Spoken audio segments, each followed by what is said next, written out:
Pourquoi la colère est si importante chez les hypersensibles? Bienvenue dans cette 8e vidéo du défi 30 jours de vidéos sur l'hypersensibilité. Aujourd'hui, je vais vous expliquer comment vous libérer de la colère et comment vivre en paix. Alors il y a un truc qui me fait rire, c'est que ça surprend beaucoup les personnes lorsqu'elles apprennent qu'un hypersensible peut se mettre en colère. En effet, un hypersensible est toujours associé à des émotions de douceur, d'empathie, de sensibilité, de fragilité. Mais lorsque survient des émotions intenses et sulfureuses comme la colère, tout de suite, il y a une grosse surprise. Il ne faut pas oublier qu'une personne hypersensible ressent plus intensément les émotions que quiconque. Par conséquent, lorsqu'elle ressent de la colère, ce qui est une émotion tout à fait humaine, qui n'est pas justement attribuée aux personnes hypersensibles, eh bien, lorsqu'elle ressent cette colère vive, cette colère forte, elle le ressent plus que les autres. Alors oui, une part de tout ça est vraie.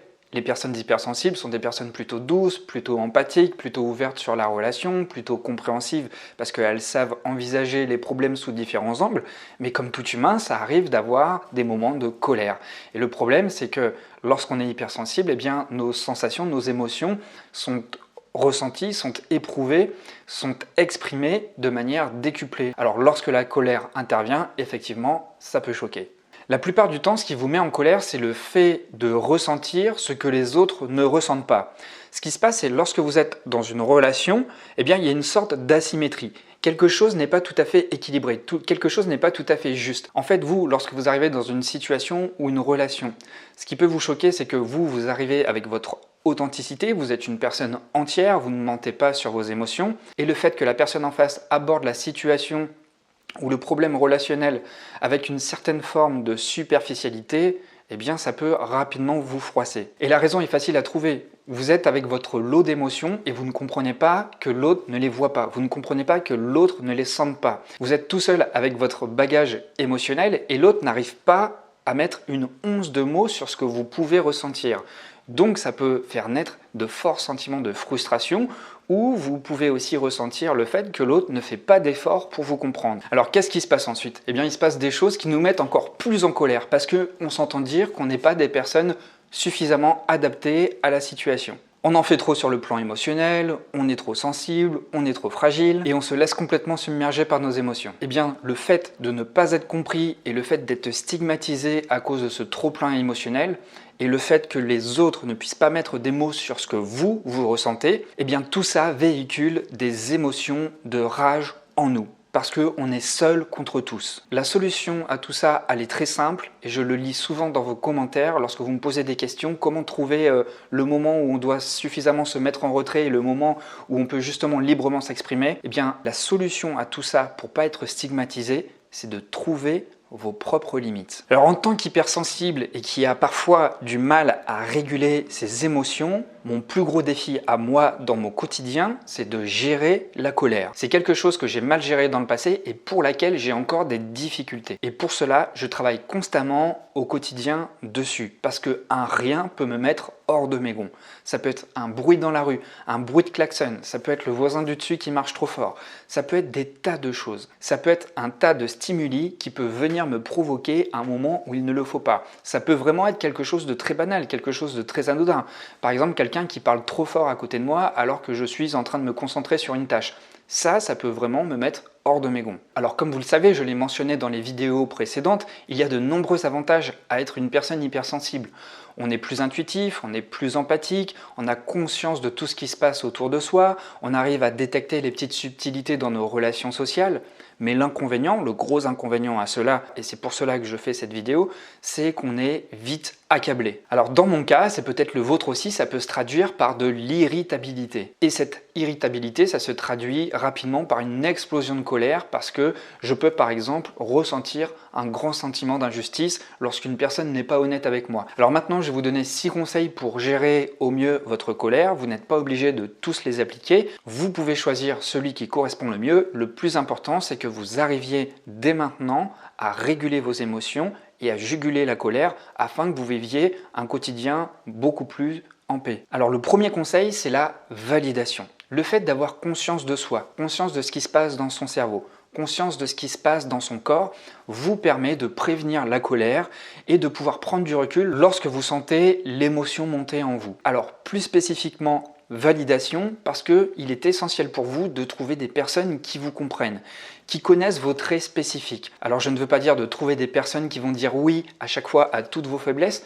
mais il est essentiel de trouver des personnes qui vous comprennent, qui comprennent que par exemple lorsque vous êtes dans une salle bruyante, eh bien vous devez quitter cette salle, vous devez quitter le groupe d'amis pour aller vous ressourcer à côté. Donc le fait que ces personnes reconnaissent votre degré de frustration à certains moments va faire en sorte que vous n'allez plus vous sentir stigmatisé, mais vous allez vous sentir validé. Donc le deuxième conseil, c'est savoir s'exprimer et s'affirmer. Une chose qui peut vous amener à ressentir un sentiment d'invalidation, c'est vous sentir incapable d'exprimer vos sentiments par rapport à une situation parce que vous avez peur de la réaction des autres. Plus jeune, j'avais souvent peur d'exprimer mon point de vue, ce qui faisait que j'étais de plus en plus frustré au fur et à mesure que je gardais tout en moi. Et ce qui se passait, c'est qu'à un moment, eh bien, la soupape, elle saute parce qu'elle n'a pas fait son travail de libérer régulièrement la pression qu'il y avait en moi. Et le fait d'attendre, d'encaisser, de ruminer, à un moment, vous ne pouvez plus contenir cette colère. Et je suis sûr que ça vous est arrivé plusieurs fois et qu'on vous l'a peut-être même reproché. C'est qu'à un moment, vous avez une réaction complètement inattendue. La colère explose, sans même que vous puissiez vous y attendre. Vous êtes presque même spectateur de la scène tellement vous ne contrôlez plus la situation. Alors là, à ce moment-là, le couvercle saute et vous déversez tout votre saoul sur la relation, sur la situation. Bref, vous ne contrôlez plus rien. Ça surprend votre entourage, ça vous surprend vous-même et vous regrettez par la suite cette situation. Alors ce que j'ai appris à faire, ça prend du temps, c'est pas toujours facile, c'est lorsque je ressens de la colère, lorsque je ressens un sentiment désagréable, eh bien je prends l'habitude d'en parler tout de suite. Je le garde pas pour moi. C'est vrai qu'à certains moments, ça peut être délicat lorsqu'on se sent invalidé, lorsqu'on se sent pas reconnu, lorsqu'on se sent frustré. Ça peut être vraiment difficile d'exprimer ça à la personne. Elle peut avoir un statut hiérarchique supérieur à vous, ça peut être une personne que vous ne voulez pas blesser parce que vous l'aimez beaucoup, mais il y a un moment, il faut savoir exprimer ce qui se passe en vous parce que vous êtes dans la pleine négation de vous à partir du moment où vous commencez à tout garder pour vous. C'est-à-dire que vous reniez la personne que vous êtes. Vous reniez vos valeurs, vous reniez vos émotions. Par conséquent, sur le plan social, vous n'existez plus en tant que tel. Vous existez simplement comme une façade consensuelle qui essaie toujours de rester dans une pseudo-harmonie. La pseudo-harmonie, c'est une harmonie de façade, mais à l'intérieur de vous, vous n'êtes pas du tout en harmonie. Vous n'êtes pas en harmonie avec l'autre et vous n'êtes pas en harmonie avec vous-même. Au contraire, ça bouillonne. Donc, prenez ce réflexe le plus possible. Je sais que c'est pas facile, je sais que c'est compliqué, mais essayez-le parce que ça, vraiment, ça démêle beaucoup de nœuds. De toujours exprimer à l'instant T ce que vous ressentez, tout en étant respectueux, bien entendu, dans votre langage. Et plus vous passez à l'action rapidement, moins vous avez à vous soucier des réactions de l'autre parce que la tension ne sera pas encore extrême. Vous saurez plutôt exprimer ce qui ne va pas avant même de commencer à être complètement submergé. Le troisième conseil, c'est le self-care, c'est-à-dire s'aménager des espaces de confort personnel. C'est hyper important. Je sais que si dans une situation je suis plus frustré, je suis plus fatigué, je suis plus irritable, eh bien je suis beaucoup plus susceptible de déclencher une colère incontrôlée. Donc le self-care, c'est quoi? C'est prendre soin de ses rythmes biologiques. Je l'ai dit dans les vidéos précédentes, c'est dormir suffisamment. C'est manger sainement, c'est faire du sport régulièrement, c'est aménager des espaces de détente pour votre corps. Souvent, les hypersensibles aiment bien s'engager dans différents projets parce qu'on est des personnes passionnées. Lorsqu'on s'engage, c'est pas à mi-temps, c'est souvent entièrement. Par conséquent, on dépense énormément d'énergie. Et cette énergie, on la dépense souvent aveuglément au détriment de son propre équilibre personnel. Mais avant d'aider les autres, vous devez dans un premier temps vous aider vous-même. C'est pourquoi la notion de self-care est vraiment très importante. Alors même quand on s'engage dans différents projets et que ces projets nous nourrissent, nous font du bien, il est malgré tout très important de contrebalancer ces engagements autour de vous par l'aménagement d'espaces personnels où vous allez prendre soin de vous. D'accord? Donc bien dormir, bien manger, s'accorder du temps pour soi, du temps seul, du temps où on va pouvoir réfléchir sur soi, du temps où on va rentrer dans une phase d'introspection. Et puis il y a des temps aussi où vous allez pouvoir avoir une vie sociale plus dynamique. Mais c'est très important de recharger ses piles, de remplir ses batteries avant de pouvoir donner aux autres autour de soi. Le quatrième conseil, c'est se protéger et réfléchir. Alors là, c'est la minute introspection. Vous pouvez prendre des moments quotidiens en fin de journée pour réfléchir aux moments qui se sont bien passés dans votre journée et aux moments qui vous ont un peu plus tendu. Et lorsque vous allez repérer les situations déclencheurs, vous allez pouvoir davantage vous protéger à l'avenir car vous saurez être beaucoup plus prévoyant par rapport aux signaux déclencheurs qui peuvent déclencher chez vous des colères incontrôlables. Pour ma part, les endroits agités, les endroits bondés de monde, les endroits extrêmement bruyants, je le bannis assez rapidement. Je peux côtoyer ces endroits-là pendant un petit moment. En revanche, je sais que j'ai un régulateur à l'intérieur de moi qui me dit « bon voilà, tu y as passé assez de temps maintenant, faut y aller, sinon il en va de mon équilibre. » Et en réfléchissant sur vous, sur les côtés positifs aussi, vous pouvez privilégier ce qui vous fait du bien. Pour ma part, c'est les relations individuelles ou les relations en petits groupes, tout ce qui est participer à des grands groupes où il y a beaucoup de personnes, j'évite parce que je me sens vite mal à l'aise, je me sens vite submergé, je me sens vite dispersé. Donc même si je suis au sein d'un grand événement où par exemple il y a beaucoup de monde, eh bien je vais privilégier la discussion, la communication, les rencontres avec des petits groupes de personnes. Je vais peut-être pouvoir rencontrer tout le monde, mais pas tout le monde à la fois, tout le monde petit à petit. Le 5e conseil, c'est la pleine conscience. Alors si on s'assimile à ces émotions, il y a de quoi avoir honte, surtout avec la colère.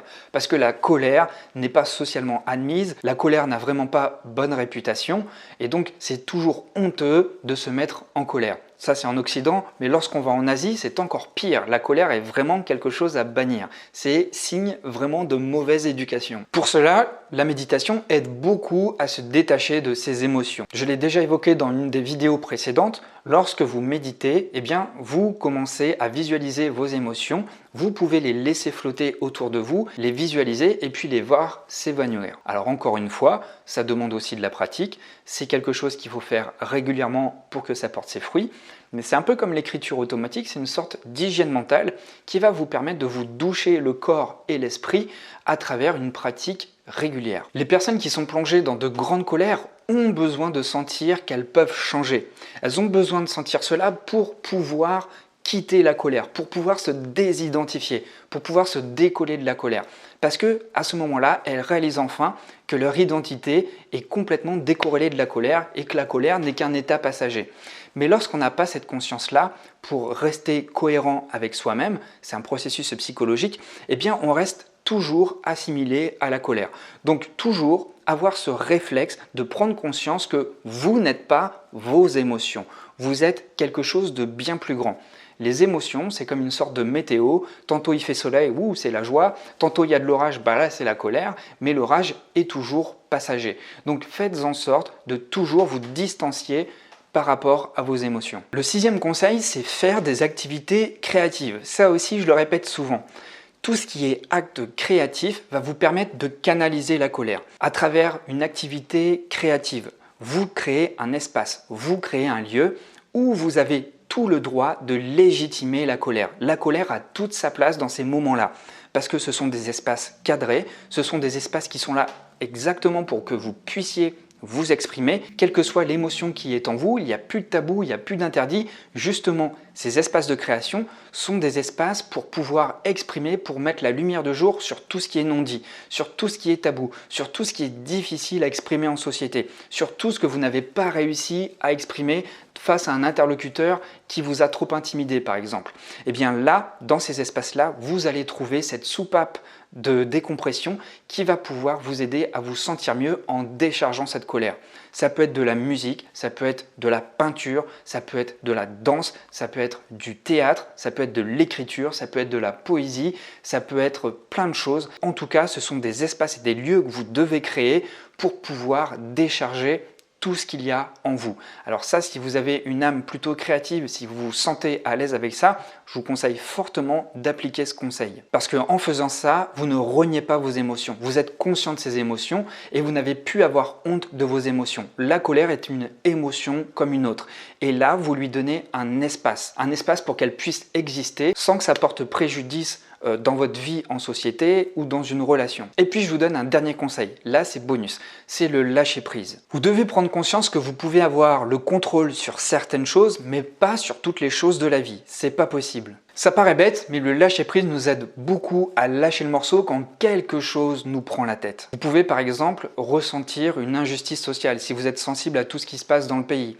Vous pouvez aussi être fortement outré par l'irresponsabilité des politiciens par rapport à la question écologique. Alors vous pouvez vous sentir complètement frustré, complètement meurtri, complètement impuissant par rapport à ça. Mais justement, le lâcher prise, ce n'est pas se foutre du problème, mais c'est justement ne pas se laisser détruire par le problème tout en gardant conscience que quelque chose ne va pas. Au final, on ressent tous de la colère, qu'on soit hypersensible ou pas. C'est une émotion qui a toute sa place et qui est tout à fait normale. Et je vous assure, il n'y a vraiment pas de quoi avoir honte. Maintenant, ce qui est le plus important pour vous, c'est la façon dont vous allez canaliser votre colère pour éviter de détruire tout ce qu'il y a autour de vous, y compris vous-même. Alors maintenant, ce qui peut être utile pour vous, c'est d'utiliser cette colère, la transcender pour atteindre quelque chose beaucoup plus grand que la situation qui a provoqué cette colère. La colère peut être un excellent catalyseur pour changer une situation que vous ne supportez plus. Vous pouvez, grâce à cette colère, déplacer l'énergie de la colère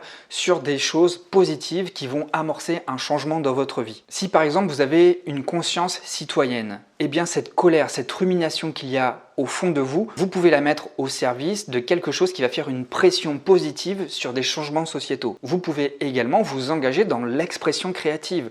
Quelque chose vous met en colère, vous créez à travers l'expression pour véhiculer votre message. Pour cela encore, vous utilisez l'énergie de votre colère pour faire porter votre message. Et puis en parallèle, vous pouvez aussi écrire des mots qui inspirent les gens. L'expression n'est pas chorale, elle peut aussi être écrite. Donc très important de reconnaître et d'éviter les éléments déclencheurs qui sont susceptibles de déclencher une colère.